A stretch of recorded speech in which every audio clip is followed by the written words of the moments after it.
মায়ের হঠাৎ করে ওই হজমলা খেতে খেতে শ্বাসরুদ্র হয়ে যায়। নমস্কার বন্ধুরা, গুড ইভিনিং। তোমরা সবাই কেমন আছো? আশা করি নিশ্চয়ই সবাই খুব ভালো আছো, আর আমরাও ভালো আছি, তোমাদের ভালো আছে। তো বন্ধুরা, আবারও চলে এলাম একটা ছোট্ট ভিডিও, একটা উপকারী ভিডিও নিয়ে।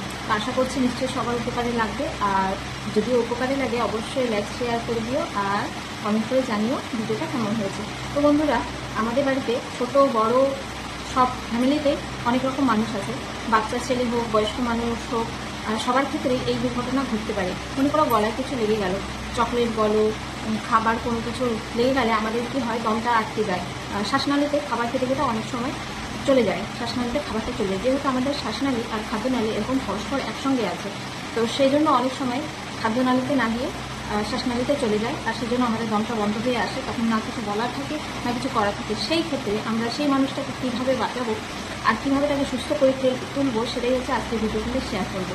তো আমাদের একটা ছোট্ট বোন, সে নিজের উপস্থিত বুদ্ধি দিয়ে তার মাকে সুস্থ করেছিল। মাত্র এই সময় এই সময়টা ঘটে আর কি, যখন খাবার শ্বাসনালীতে কোনো খাবার আটকে যায়, তখন মোটে আমাদের হাতে 4 মিনিট সময় থাকে। 4 মিনিটের মধ্যে না তো হসপিটাল যেতে পারবো, না তো পাড়াপড়শি কাউকে রাখতে পারবো। নিজের বুদ্ধি দিয়ে নিজেকে বাঁচাতে হবে, আপন জনকে।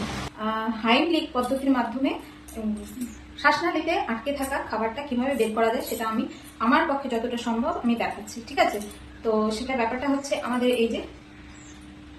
এই যে বুকের নিচে, এই যে নাভির উপরে 2 আঙ্গুলের মধ্যে দেখবে, এই যে হাত ঢুকিয়ে দিলে কিন্তু একটা চাপ অনুভব হয়, ভিতর থেকে হাওয়া বেরোয়। স্বাভাবিক তোমরা ভিডিও দেখতে দেখতে করতে পারো। তো সেটা যখন একটা রোগীর ক্ষেত্রে প্রয়োজনটা পড়ে যায়, তখন কিন্তু একটু বেশি জোরে করে করতে হবে। আমাদের ভিতরে এই শরীরের মধ্যে হাওয়া ভরে থাকে, তাহলে যখন খাদ্যটাকে বের করতে হবে, ভিতর থেকে চাপটা দিলে তবেই খাদ্যটা বের হবে। আর সময় কিন্তু মোটে 4 মিনিট।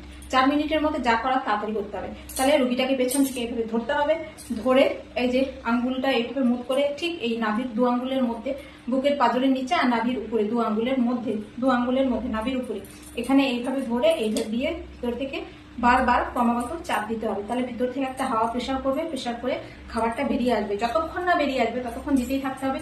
কয়েকবার দেওয়ার পর আবার থামতে হবে, দেখতে হবে সে নিজেও কেসে বের করতে পারছে কিনা, তারপরে না হলে আবার দিতে হবে। এই হচ্ছে হাইলিমের পদ্ধতি। তোমরা পেছন থেকে এভাবে মাকে ধরেছিলে, ধরে এই পেটের মধ্যে হাতটা ঢুকিয়ে গোল করে ঘুরিয়ে গতিকে তুলে দিয়েছে। আমরা সবাই জানি এখানে আমাদের ডায়াফ্রাম আছে, ডায়াফ্রাম পেশির উপরেই ফুসফুসটা আছে। তাহলে আমি যখনই এই ঢুকিয়ে দিলাম, এখানে কিন্তু আমার ডায়াফ্রাম নেই, ফলে পেটটায় প্রথমে হাতটা ঢুকবে, দিয়ে মোচড় দিয়ে উঠবে। তাহলে এতেই এই জিনিসটা ভেঙে গেছে, তাই তো? তো বন্ধুরা, তোমরা বুঝতেই পারলে, আশা করি নিশ্চয়ই কতটা বুঝতে পারলে তো কমেন্টে বলো। আর ব্যাপারটা হচ্ছে, এই সমস্যাগুলো যে কোনো সময় যে কোনো জায়গায় আমরা পড়তে পারি। তো এই সব জিনিসগুলো জানা থাকলে অনেকটা উপকার হয়, মানুষের জীবনও বাঁচে। তো ব্যাপার হচ্ছে, এখনকার দিনে আমরা বাচ্চাদের না তো সাঁতার শেখাচ্ছি, না তো বাড়িতে কোনো রকম আগুন লাগলে কি করতে হয় সেই সব জিনিসগুলো আমরা তাদেরকে শেখাচ্ছি না। এগুলো কিন্তু অবশ্যই শেখানো দরকার, আর অবশ্যই সাঁতার তো জানাই দরকার, ছেলে অথবা মেয়ে, সেটা আমাদের দায়িত্ব তাদেরকে শেখানো।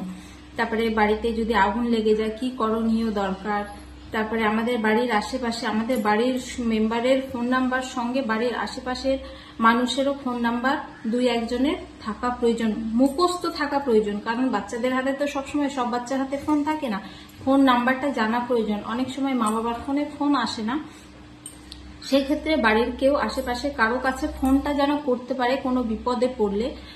এই সবগুলো আমাদের একটু গুরুত্ব দিয়ে বাচ্চাদেরকে শেখানো দরকার আমার মনে হয়। তো সেটাই তোমাদের সাথে শেয়ার করলাম।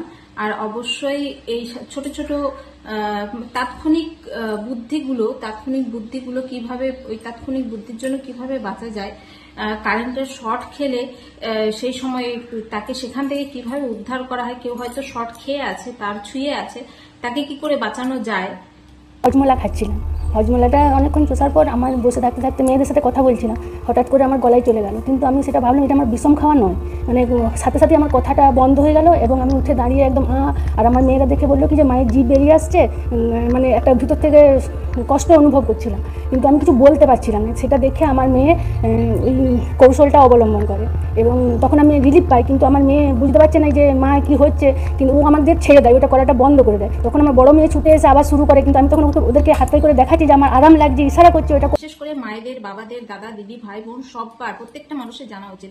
কারণ আমাদের বাড়িতে ছোট ছোট বাচ্চারা থাকে, ওরা অনেক সময় চকলেট খায়, কুরকুরে খায়, চিপস খায়, ওগুলো তো খায়, সঙ্গে অনেক কিছু ফলমূলক খায়। অনেক সময় খেতে খেতে শ্বাসনালীতে আটকে যায় খাবার, শ্বাসনালীতে, খাদ্যনালীতে আটকে যায়। সেটা কিভাবে মানে অল্প সময়ের মধ্যে বের করা যায় সেটা খুবই জানা দরকার। কারণ কয়েক বছর আগে সোশ্যাল মিডিয়ায় দেখেছিলাম বেলুন, ওই যে ছোট ছোট বেলুন তো ফুললে বড় হয়ে যায়, হাওয়া ছাড়া বেলুনটা, সে বেলুনটা বাচ্চা খেলতে খেলতে মুখে দিয়ে ফেলেছিল, ঠিক এই জায়গাটাই ছিল। সেখান থেকে হসপিটাল গিয়ে নিয়ে যেতে যেতে বাচ্চা তো আর কি বলবো, ডক্টর বলছে যে আপনারা মানে এখানে না এনে যদি তখনই বাচ্চার মুখে আঙ্গুলটা দিয়ে যদি বের করতেন, একটু চেষ্টা করলে খুব সামনেই ছিল, বাচ্চাটা বেঁচে যেত। মানে এতটুকু সেন্সও আমরা রাখি না। তারপরে একটা বাচ্চা ওই চিপস না কি ধরনেরই একটা খাবারের প্যাকেটের মধ্যে খাবারও থাকে, সঙ্গে ছোট ছোট খেলনাগুলোও থাকে। সে ওই খাবার মনে করে সেই গুলিগুলো খেয়ে নিয়েছিল, গলায় আটকে গেছিল। সে কি অবস্থা, সে বাচ্চা মারা গেছে না বেঁচে আছে সেটা আমি ঠিক বলতে পারছি না, কিন্তু এরকম বিপদের মুখে আমরা পড়তে পারি। সেই জন্য এই ভিডিও ভালো লাগলে অবশ্যই শেয়ার করো, পাশে থেকো, সঙ্গে থেকো। আবারও নতুন ভিডিও নিয়ে চলে আসবো। সবাই ভালো থেকো।